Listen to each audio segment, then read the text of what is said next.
શ્રી ગોવર્ધનનાથ કી જય.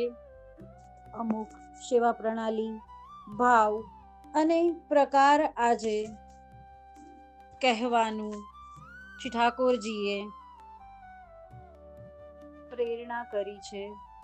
તો આમ તો સેવા પ્રણાલી અન્ય અલગ અલગ ગુરુજનોના ઘર પ્રમાણે, પ્રથમ ઘર, દ્વિતીય ઘર, તૃતીય ઘર પ્રમાણે આવે છે. તેમ છતાં અમુક સુંદર ભાવ અને પ્રકાર અહીંયા રંચક સમજાવવાનો પ્રયાસ કર્યો છે મેં. સૌથી પહેલા સવારે જ્યારે પ્રભુને ઉઠાડીએ ત્યારનો ભાવ શું છે, સેવા પ્રણાલી શું છે. 3 વખત ઘંટાનાદ અથવા 3 વખત તાલી વગાડી અને શ્રી ઠાકોરજીને જગાડવામાં આવે છે. દર્પણ બતાવતી વખતે સ્વામિનીજીનો ભાવ કરવામાં આવે છે. દર્પણમાં સ્વામિનીજીનો ભાવ છે. ક્યાંય યમુનાજીનો ભાવ પણ કરવામાં આવે છે દર્પણમાં. અને જગાડવા પહેલા શ્રી મહાપ્રભુજી ગુસાઈજીની કાનીથી વિનંતી થાય છે. યશોદાજી અને ગોપીજનોનું સ્મરણ કરી ઋતુ અનુસાર કીર્તન કરતા કરતા શ્રી ઠાકોરજીને ગોપી ભાવથી જગાડવામાં આવે છે. ઠાકોરજીને હંમેશા સખીજનો કમરથી હલકે હાથે ઉપાડવા, ચરણ સ્પર્શ કરવા અને મુખારવિંદ નિરખી સિંહાસન પર મંગલ ભોગ આરોગવા માટે પધરાવવા. સિંહાસન છે એ યશોદા માતાના ગોદનો ભાવ છે. યશોદા માતા વિચારે છે કે આખી રાત્રિ મારા પુત્રએ કઈ ખાધું પીધું નથી, ખૂબ ભૂખ લાગી હશે. એ ભાવથી યશોદા માતા પોતાની ગોદમાં પધરાવી અને મંગલ ભોગ આરોગાવે છે. સામે બિરાજેલી ચોકી રોહિણીજીના ભાવથી આવે છે.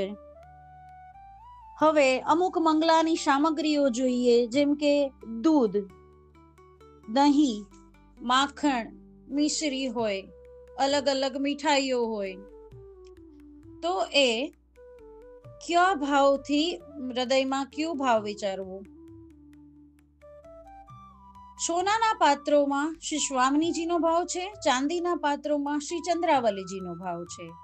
મોટા કટોરા, નાના કટોરા સ્વામિનીજી અને ચંદ્રાવલીજીના ભાવરૂપ છે.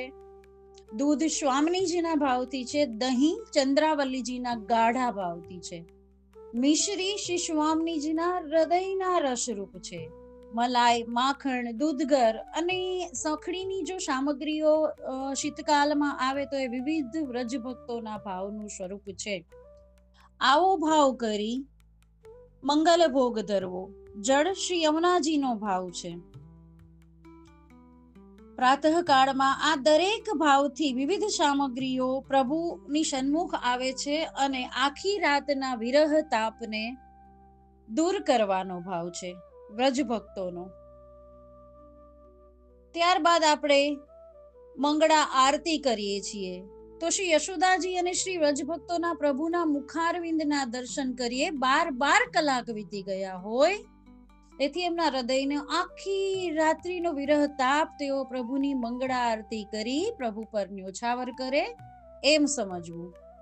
નંદાલયમાં શ્રી યશોદાજી આરતી કરે છે. નિકુંજમાં શ્રી સ્વામિનીજી આરતી કરે છે. અને મંગળા દર્શનનો ખૂબ સુંદર ભાવ છે. આખી રાત્રિના વિરહ પછી પ્રભુના મુખારવિંદના દર્શન થાય છે. અતિ મંગલમય થાય છે.